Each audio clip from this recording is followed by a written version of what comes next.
अस्सलाम वालेकुम। Welcome to my channel voice over by Amna Shah. I hope कि आप खुश होंगे।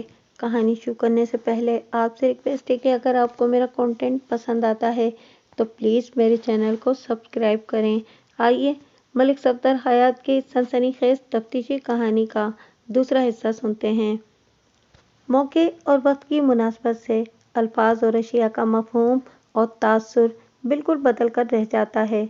अगर सफदर अली की ये फोटोग्राफी किसी शादी या सालगिरह या अकीके की अक्कासी होती तो मैं इसकी बेहतरीन माहिराना कारकर्दगी पर अशश कर उठता। इसने वाकई उम्दा क्लोजअप्स बनाए थे, लेकिन वो ऐसा मौका नहीं था कि मैं इसकी मेहनत को सराहता या इसके फ़न की दाद देता।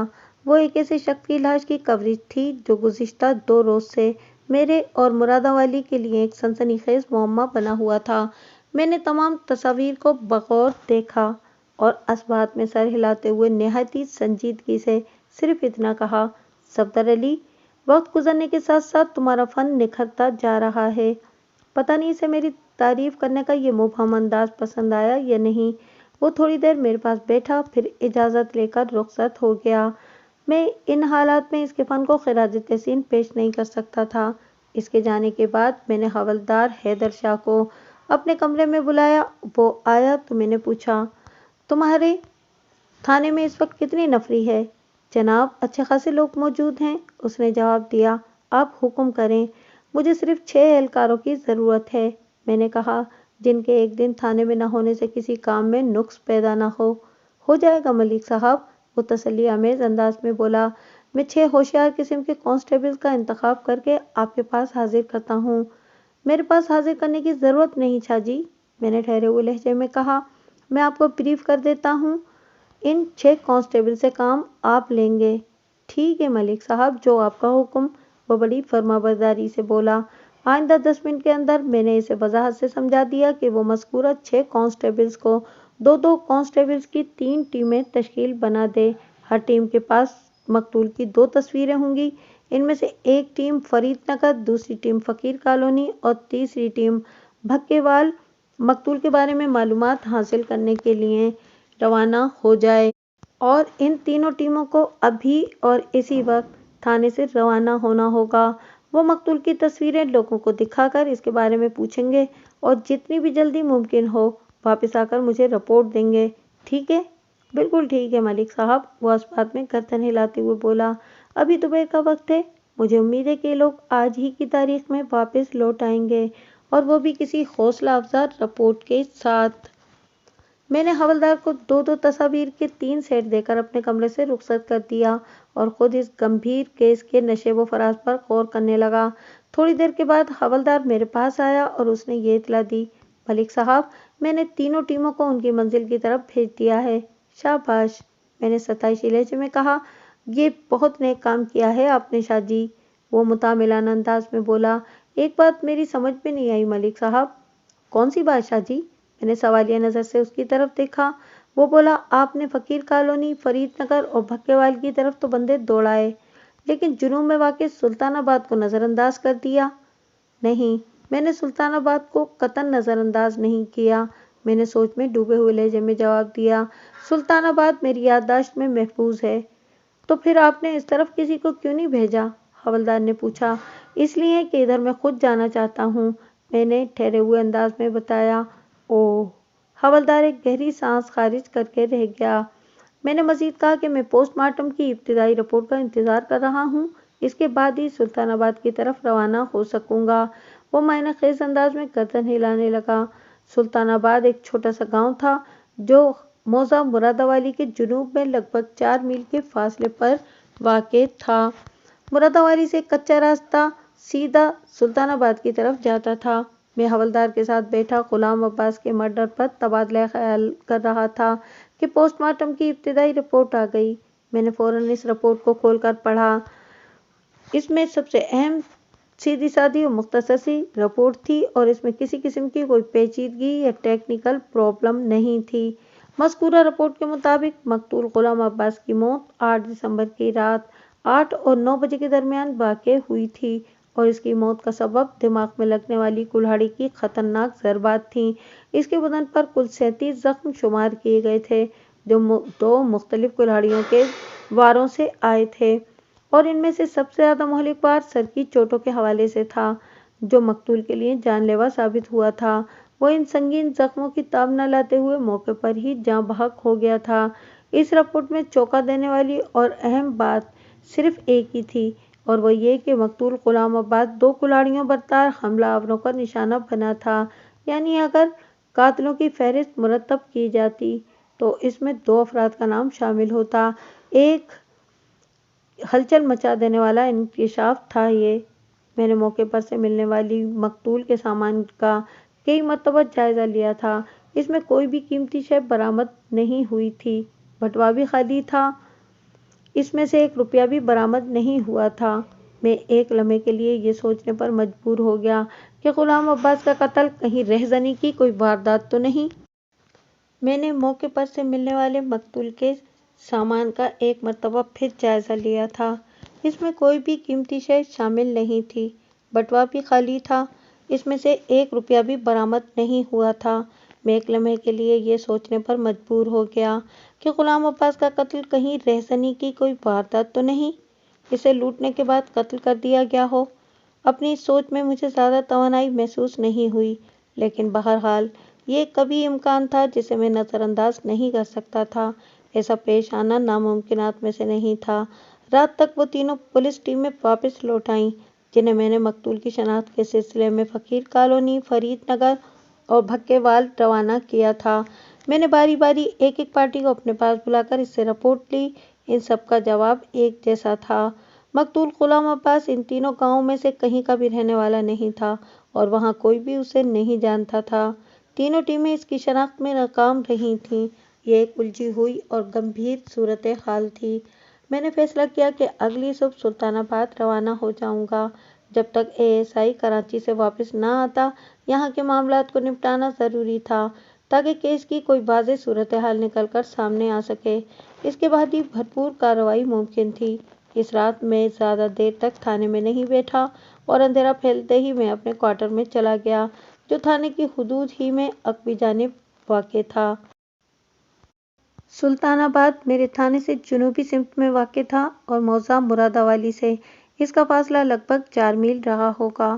آئندہ روز میں نے کانسٹیبل طفیل کو اپنے ساتھ لیا اور سلطان آباد کی طرف نکل کھڑا ہوا۔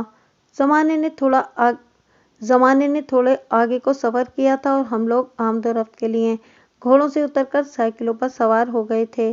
گھوڑے کی پیٹھ پر اور سائیکل کی سیٹ پر بیٹھ کر سفر کرنے کا الگ الگ مزہ ہے۔ یہ الگ بات کہ دونوں سواریوں میں راحت اور مشقت کے معیارات الگ الگ ہیں۔ ہم اپنی اپنی سائیکل پر سوار ہو کر سلطان آباد پہنچ گئے۔ گاؤں میں داخل ہونے لگے تو کانسٹیبل نے مجھ سے پوچھا، ملک صاحب، سلطان آباد چھوٹا سا گاؤں ہے، ہم گھنٹے 1.5 گھنٹے میں اپنا کام نپٹا لیں گے۔ آپ نے اس کام کے لیے اپنے ذہن میں کوئی طریقہ تو سوچ رکھا ہوگا؟ بالکل، میں نے جواباً قطعی لہجے میں کہا۔ میرے ذہن میں نہایت ہی شاندار منصوبہ ہے اور میں اسی منصوبے پر عمل کروں گا، اور میرا خیال ہے کہ گھنٹہ 1.5 گھنٹہ تم زیادہ بتا رہے ہو۔ میرے اندازے کے مطابق یہ آدھے گھنٹے سے زیادہ کا کام نہیں۔ واقعی؟ پھر تو آپ کا یہ منصوبہ بہت ہی شاندار ہوگا، کانسٹیبل نے تعریفی انداز میں کہا۔ اس کے بارے میں مجھے بھی تو کچھ بتائیں، میں نے معنی خیز لہجے میں کہا۔ ہم اس وقت سیدھے چودھری ناظم کی حویلی میں جا رہے ہیں، باقی جو بھی ہوگا وہ تم وہیں جا کر دیکھ لینا۔ اس کے بعد کانسٹیبل نے مزید کوئی سوال نہیں کیا۔ 5 منٹ کے بعد ہم حویلی میں پہنچ گئے۔ موضع سلطان آباد 50 سے 60 گھروں پر مشتمل ایک چھوٹا سا گاؤں تھا، جہاں پر چودھری ناظم کو مرکزی حیثیت حاصل تھی۔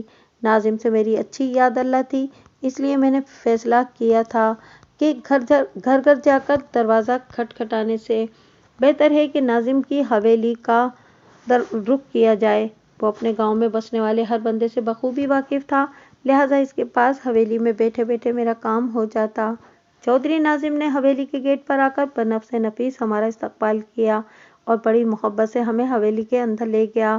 جب ہم اس کی سجی سجائی بیٹھک میں پہنچے تو وہاں پہلے سے ایک آدمی کو بیٹھے ہوئے دیکھا۔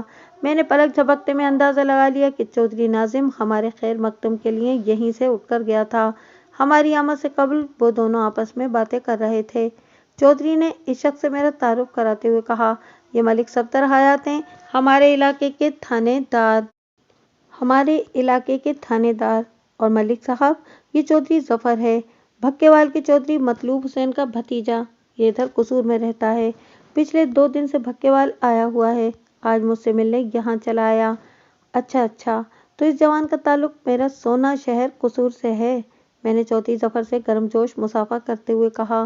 मैं आपका इशारा अच्छी तरह समझ रहा हूँ मलिक साहब, चौधरी नाजिम ने मेरी जानिब देखते हुए कहा। समझेंगे कैसे नहीं चौधरी साहब, मैंने मायनाखेज अंदाज में कहा। शहर कसूर की 3-4 चीज़ें ही तो मशहूर हैं। कसूरी मेथी, कसूरी फालूदा, कसूरी पतंग टोर और वो शख्सियत जिसने मेरा सोना शहर कसूर गाया है। मेरी इस वजाहत पर चौधरी नाजिम और चौधरी जफर ने फराग दिली से क्या कहा लगाया।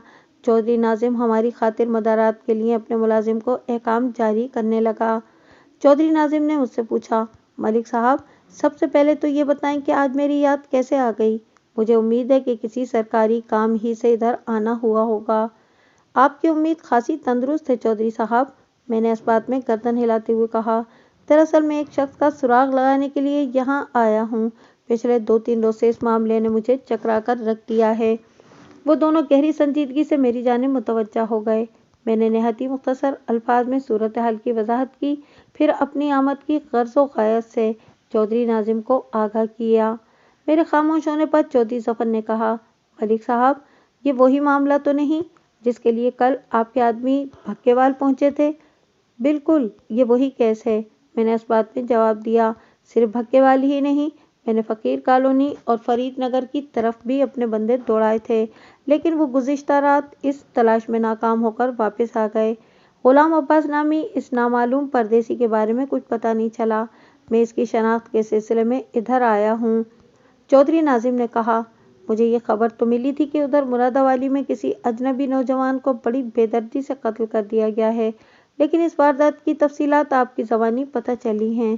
खैर, वो लम्हे भर के लिए रुका, फिर मेरी जानिब हाथ बढ़ाते हुए बोला, लाएं, वो तस्वीरें तो दिखाएं मुझे। मैंने मकतूल की लाश के क्लोजअप चौधरी नाजिम के सामने रख दिए। उसने हाथ में लेकर इन तस्वीरों का बकौर जायजा लिया, फिर नफ़ी में गर्दन हिलाते हुए बोला, ये बंदा सुल्तानाबाद का रहने वाला तो नहीं, मैंने इसे यहाँ कभी नहीं देखा। सुल्तानाबाद 50-60 घरों पर मुश्तमिल एक छोटा सा गाँव था। अगरचे चौधरी नाजिम ने मकतूल गुलाम अब्बास को वहाँ नहीं देखा था, तो इसका सीधा साधा यही मतलब निकलता था कि इसका ताल्लुक इस गांव से भी नहीं था। मैं एक मुज़महिल सी सांस खारिज करके रह गया। चौधरी नाजिम ने सोच में डूबे हुए लहजे में कहा, मलिक साहब, आप मायूस ना हो, मैं इस बंदे का पता लगाने के लिए कोई दूसरा रास्ता इख्तियार करता हूँ। दूसरा रास्ता? मैंने चौंक कर सवालिया नज़र से उसकी तरफ देखा। चौधरी ने बावाज़ बुलंद पुकार कर अपने इस मुलाजिम को बुला लिया, जो थोड़ी देर पहले अशियाए खुर्दनोश से लदी भदी ट्रे मेरे सामने रख कर गया था। मज़कूरा मुलाजिम हाजिर हुआ तो चौधरी ने इससे इस्तफसार किया, क्या शौका इस हवेली में मौजूद है? जी चौधरी साहब, मुलाजिम ने जवाब दिया। थोड़ी देर पहले मैंने उसे देखा था। चौधरी नाजिम ने तहकमान अंदाज में अपने मुलाजिम से कहा, ठीक है, इसे यहाँ भेज दो। चौधरी नाजिम ने तहकमान अंदाज में अपने मुलाजिम से कहा, ठीक है, इसे यहाँ भेज दो। मुलाजिम जी चौधरी साहब कहते हुए वापस चला गया। मैंने चौधरी नाजिम से पूछा, ये शौका कौन है और इसकी हिस्ट्री क्या है? ये इस केस में मेरी क्या मदद कर सकता है? आपने एक साथ इतने सारे सवालात पूछ लिए हैं मलिक साहब, चौधरी नाजिम मायनेखेज अंदाज में ज़ेर इल्म मुस्कुराते हुए बोला। खैर, मैं आपको तरतीबवार जवाब देता हूँ। चौधरी जफर ने चौधरी नाजिम से कहा, आप लोग बातें करें और मुझे जाने की इजाज़त दें। अब्बा जी ने आज हर हाल में वापस आने को कहा था। चौधरी नाजिम उठकर खड़ा हो गया और बोला, आओ मैं तुम्हें रुख्सत कर दूं। चौधरी जफर चौधरी नाजिम की तकलीद में उठकर खड़ा हो गया। उसने पुरजोश अंदाज में मुझसे मुसाफा किया और चौधरी की मय्यत में बैठक से निकल गया। इनके जाते ही तुफैल के हाथों की हरकत में गैर मामूली तेजी आ गई। मैंने घूर कर उसे देखा और पूछा, क्या तुम ऐसे ही किसी मौके का इंतजार कर रहे थे? वो हाथ और मुंह को रोके बगैर बोला, मलिक साहब, अनवा इकसाम की खाने की चीज़ें सामने रखी हों तो इन्हें नज़रअंदाज करना कुफरान नेमत है। मैंने कहा, ठीक है।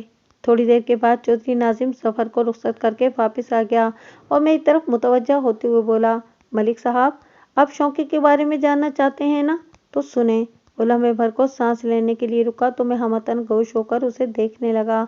उसने खकार कर गला साफ किया और बोला, मलिक साहब, शौकत उर्फ शौका मेरी हवेली में रहता है। दूसरों की नज़र में उसकी हैसियत एक मुलाजिम ऐसी है और ये कोई गलत बात भी नहीं। वो भी खुद को मेरा खादिम ही समझता है, मगर मेरे नज़दीक वो खादिम से बढ़कर है। मैं बाज़ हसास और नाजुक मामलात में इससे मशवरा भी करता हूँ। वो अपने तजुर्बे की रोशनी में बड़ी ठोस और मुफीद राय देता है। वो थोड़ी देर के लिए रुका, फिर चौंक कर मेरी तरफ देखते हुए बोला, मलिक साहब, मैंने आपको शौके के बारे में सुनने के लिए कहा था, हाथ रोकने को नहीं। अपने कांस्टेबल का साथ भी देते रहें। उसने इन अल्फाज में कांस्टेबल पर खासा जोर दिया था। मैं इसकी बात की तह में उतर गया, लेकिन कोई तबसरा या राय जाहिर करने के बजाय अपना हाथ ट्रे की जानिब बढ़ा दिया। वो ज़ेरे लब मुस्कुराया और अपनी बात को आगे बढ़ाते हुए बोला, ये शौका किसी ज़माने में बहुत बड़ा बदमाश हुआ करता था। लोग उसका नाम सुनकर डर जाते थे। कोई उसके मुंह लगने की कोशिश नहीं करता था। वो कई मर्तबा जेल भी काट आया था और थाना कचहरी में तो इसके साथ होती ही रहती थी। फिर अल्लाह ने इसकी फिरौनियत को ख़त्म करने के लिए इसे एक बेटी का बाप बना दिया। मेरा ख्याल है कि मुझे मज़ीद तफसीलात में जाने की ज़रूरत नहीं। आप यकीनन समझ गए होंगे इस नौयत की कहानियों का अंजाम क्या हुआ करता है। बड़ी अच्छी तरह समझ गया हूँ, मैंने इस बात में गर्दन हिलाते हुए कहा। बेटी अल्लाह की रहमत है, ये बड़े बड़े पत्थर दिल टेढ़ों को मौम कर देती है। मैंने ऐसे कुंडे भी देखे हैं जो करीब से गुजरने वालों पर दानिस्ता थूक कर झगड़े की राह निकालते थे। इधर सामने वाले ने इनकी कमीनी हरकत पर कुछ मुंह से निकाला, उधर उन्होंने उसकी धुलाई शुरू कर दी। लेकिन ये भी मेरे देखने में आया है कि ऐसे शैतानों को नमूना इबरत बनाने के लिए खुदा इन्हें बेटी का बाप भी बना देता है। इनकी सारी मस्ती और बदमाशी नाक के रास्ते निकल जाती है और वो किसी कोने में मिस्कीन बने बैठे हुए नजर आते हैं। शौके के साथ भी कुछ इसी किस्म के हालात पेश आए थे। जब वो आखिरी मर्तबा जेल गया था तो इसके पास कुछ भी नहीं बचा था, न बेटी, न कल्फों और न ही गुंडागर्दी का हौसला। चौधरी नाजिम ने सिलसिला कलाम को जारी रखते हुए कहा, शौके के बारे में जब मुझे पता चला कि उसने तमाम गुनाहों से तौबा करके एक अच्छे इंसान की तरह जिंदगी गुजारने का फैसला कर लिया है, तो मैंने अपनी कोशिश और असर और रसूख को इस्तेमाल करके किसी तरह इसकी सज़ा में कमी करवाई और रिहाई के बाद इसे अपने हवेली में रख लिया। किसी ज़माने में वो अपनी जहानत और सलाहियतों को मनफी अंदाज में इस्तेमाल करता था, लेकिन अब वो पूरी तरह मुस्बित हो चुका है। मैंने इसे एक तजुर्बेकार मुशीर पाया है। चौधरी नाजिम सांस संभार करने के लिए रुका तो मैंने फौरन पूछा, ये तो शौके की हिस्ट्री हो गई। अब जल्दी से ये भी बता दें कि आपने इसे यहाँ क्यों बुलाया है। वो गुलाम अब्बास मर्डर केस में मेरी क्या मदद कर सकता है। मैं इसी तरफ आ रहा हूँ मलिक साहब, वो ठहरे हुए लहजे में बोला। शौके की दीगर सलाहियतें तो रहीं एक तरफ, मेरी निगाह में वो इस इलाके की जंतरी है। जंतरी? मैंने हैरत भरे अंदाज में दोहराया। वो शायद शौका के लिए इंसाइक्लोपीडिया के मफहूम का कोई लफ्ज़ इस्तेमाल करना चाहता था, लेकिन उसने जंतरी कहकर काम चला लिया था। बहरहाल उसके चेहरे के तासुरात ने मुझे सब कुछ समझा दिया था।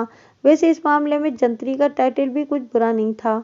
चौधरी नाजिम ने वजाहत करते हुए कहा, मेरे कहने का मतलब यह है कि जैसे किसी जंतरी में हर किस्म की मालूमात भरी होती हैं, बिल्कुल वैसे ही ये शौका भी इस इलाके के चप्पे चप्पे और यहाँ बसने वाले एक एक शख्स से अच्छी तरह वाकिफ है।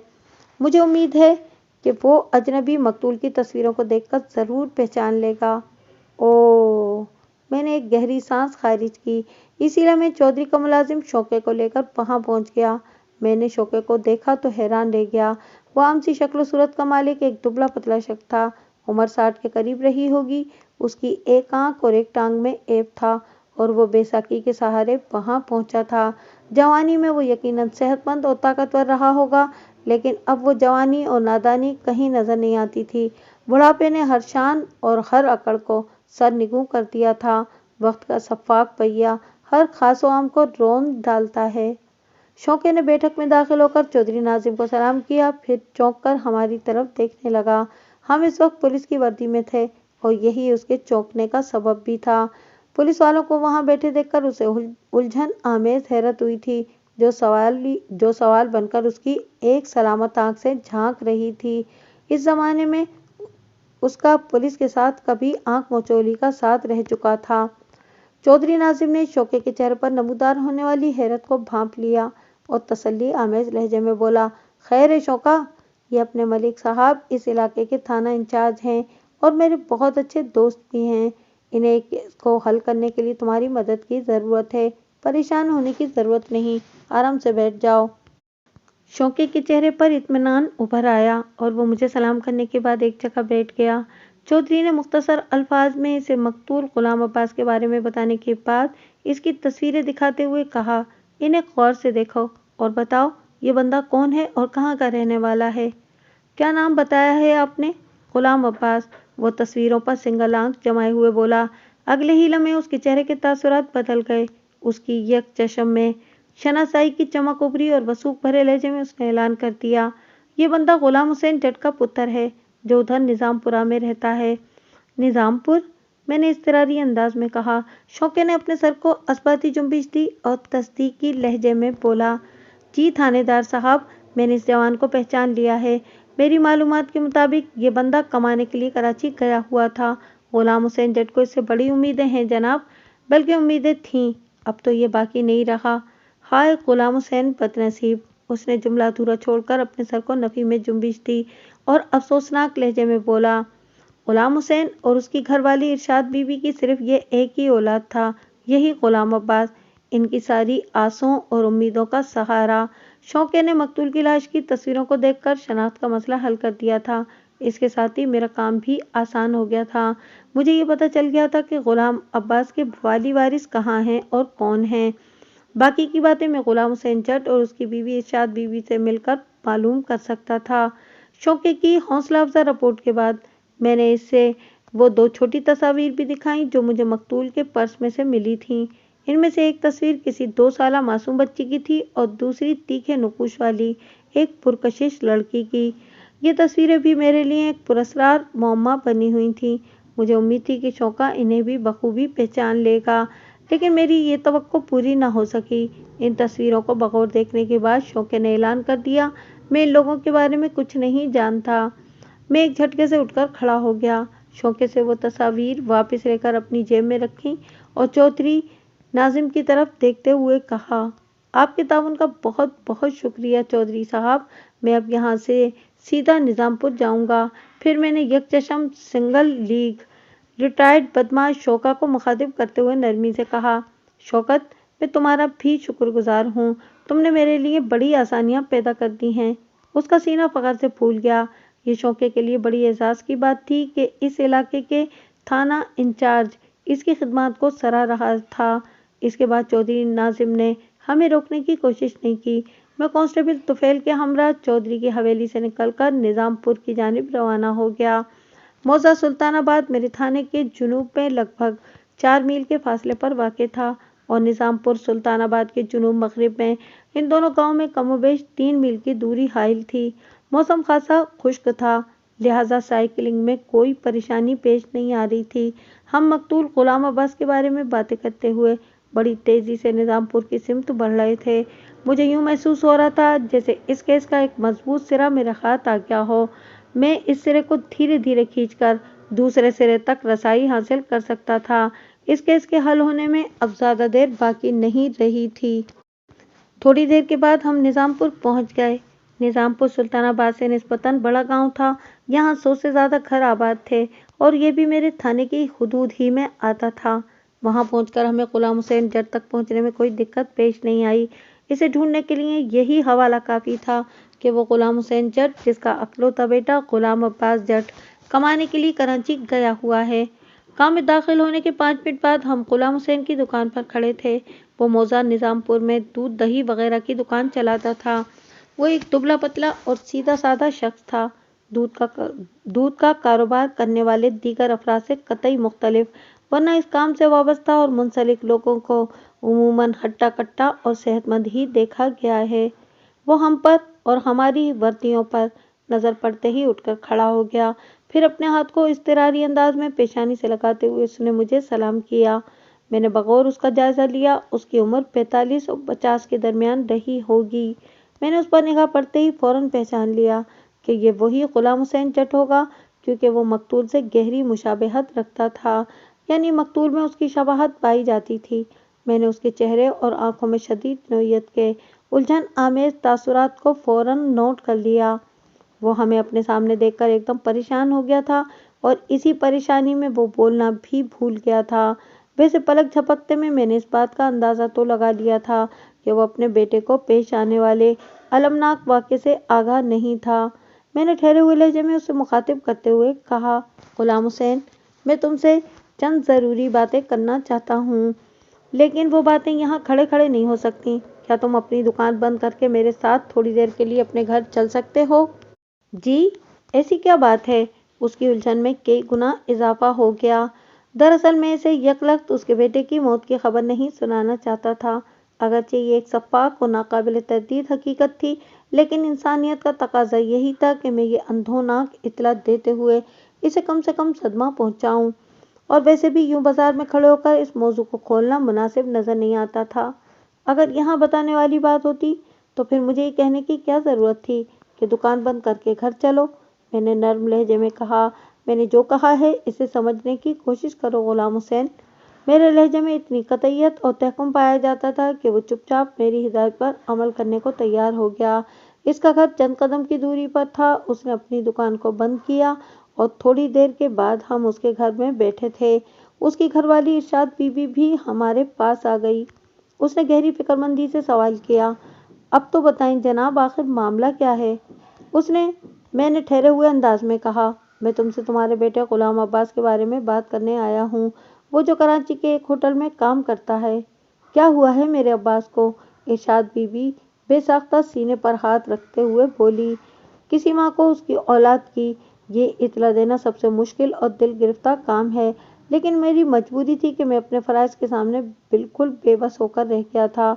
मुझे हर हाल में वो बुरी खबर इन तक पहुँचाना थी। इससे फरार या पहलूतही का कोई रास्ता नहीं था। लिहाजा मैंने नहायत ही नर्म अल्फाज का इंतखाब करके इन मियाँ बीवी को हकीकत हाल से आगाह कर दिया। इस खबर को सुनकर उनके दिल पर क्या गुजरी होगी और उन्होंने किस नौइयत के मातमी रद्द अमल का मुजाहरा किया होगा, इसकी तफसीलात बयान करके मैं खामखा आपको दुखी नहीं करना चाहता। हसास दिल और दिल में दर्द रखने वाला हर शख्स इस सदमे का अंदाज़ा बखूबी लगा सकता था, ख़ास तौर पर वो लोग जो साहिब औलाद हैं। इरशाद बीवी और उसके खामिद गुलाम हुसैन जट को नॉर्मल होने में कमोबेश आधा घंटा लगा। जब वो मेरे किसी सवाल का जवाब देने के काबिल हुए तो उन्होंने मुझे मकतूल के बारे में जो कुछ बताया उसका खुलासा कुछ यूं है। मकतूल गुलाम अब्बास को मौजा निज़ामपुर से कराची गए 5 साल से ज़्यादा अरसा हुआ था। गुलाम हुसैन के मुताबिक वो वहाँ किसी होटल में काम करता था। किस होटल में, ये ना तो उसने बताया और न ही उन्होंने जानने के लिए जोर मारा। वो हर माह एक मखसूस रकम इन्हें भेज रहा था। अगरचे वो कोई बड़ी रकम नहीं होती थी, लेकिन वो लोग फिर भी खुश थे। मकतूल ने इनसे कह रखा था कि वो अपने पास रकम जमा कर रहा है। इन 5 सालों में वो 4 मरतबा इनसे मिलने गाँव आया था और आखिरी बार उसे आए हुए 1.5 साल का अरसा बीत गया था। औलाद नज़रों से दूर हो तो वालिदैन को उनकी याद सताती है, खुसूसन माँ को अपने बच्चों की कुछ ज़्यादा ही याद आती है। यही हाल इरशाद बीवी का भी था। इसीलिए चंद रोज़ कबल उसने अपने बेटे के लिए एक खत लिखवा कर कराची भेजा था, जिसमें अपनी बीमारी का बहाना करके उसे जल्द से जल्द गाँव पहुँचने के लिए कहा गया था। ये सच है कि वो बीमार रहने लगी थी, लेकिन बेटे को जल्द से जल्द गाँव बुलाने के पीछे अपनी बीमारी के अलावा उसका एक और मकसद भी था, और वो नेक मकसद ये था कि उसे अपनी बहन की बेटी फरजाना पसंद आ गई थी। वो फरजाना को अपनी बहू बनाने की ख्वाहिशमंद थी। ये बात उसने सिर्फ अपने खामिद गुलाम हुसैन को बताई थी और किसी को नहीं, हत्ता कि गुलाम अब्बास को भी नहीं। वो चाहती थी कि जब अब्बास गाँव पहुँच जाएगा तो फिर उसे ये खुशखबरी सुनाकर चौंका देगी। खत में उसने गुलाम हुसैन की जानिब से खास तौर पर ये लिखवाया था कि तुम्हारी माँ की तबीयत ठीक नहीं, इसलिए जितनी जल्दी मुमकिन हो घर आ जाओ और जो कुछ जमा जोड़ कर रखा है वो रकम भी लेते आना, पैसों की सख्त ज़रूरत है, वगैरह वगैरह। वो लोग खत पोस्ट करने के बाद गुलाम अब्बास की राह देख रहे थे कि वो बदनसीब किसी और राह की मुसाफरत पर चला गया था। ये इनकी ज़िंदगी का सबसे बड़ा सदमा था। गोया उनकी दुनिया ही उजड़ कर रह गई थी। इनको कदरे मोतदिल होते देखा तो मैंने कहा, मैं आप लोगों के दुख दर्द में बराबर का शरीक हूँ। मैं आपके बेटे को तो वापस नहीं ला सकता, लेकिन आप दोनों से मेरा ये वादा है कि मैं गुलाम अब्बास के कातिलों को जल्द से जल्द गिरफ्तार करके इन्हें इबरतनाक सज़ा दिलवाऊंगा। कातिलों? غلام حسین نے الجھن زدہ نظر سے میری طرف دیکھا اور پوچھا، کیا میرے بیٹے کی موت میں ایک سے زیادہ لوگوں کا ہاتھ ہے؟ میں نے مختصر الفاظ میں اسے پوسٹ مارٹم کی رپورٹ کے بارے میں بتایا اور کہا، میرے اندازے کے مطابق تم کم سے کم 2 افراد تو اس کی موت کے ذمہ دار لازمی ہیں۔ میں لمحے بھر کے لیے رکا اور پھر اس سے پوچھا، غلام عباس، تم اس سلسلے میں میری کیا مدد کر سکتے ہو؟ میں آپ کی کیا مدد کروں؟ وہ بے بسی سے بولا، آپ ہی بتائیں جناب۔ میں چند لمحات تک ہمدردی بھری نظر سے ان دونوں کو دیکھتا رہا۔ جوان بیٹے کی اندھوناک موت نے انہیں توڑ کر رکھ دیا تھا۔ میں چند لمحات تک ہمدردی بھری نظر سے ان دونوں کو دیکھتا رہا۔ جوان بیٹے کی اندھوناک موت نے انہیں توڑ کر رکھ دیا تھا۔ ان سے ایسے حالات میں سوال و جواب کرنا مجھے خود بھی اچھا نہیں لگ رہا تھا، لیکن میں اپنے فرائض کے ہاتھوں مجبور تھا۔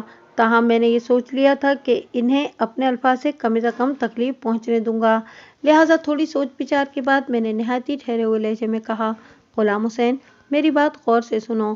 میری سوچ کے مطابق تمہارے بیٹے کو پیش آنے والے حادثے کی 2 وجوہات ہو سکتی ہیں، دونوں میں سے کوئی ایک یا پھر دونوں ایک ساتھ میں۔ کون سی 2 وجوہات جناب؟ وہ میری بات مکمل ہونے سے پہلے ہی بول پڑا۔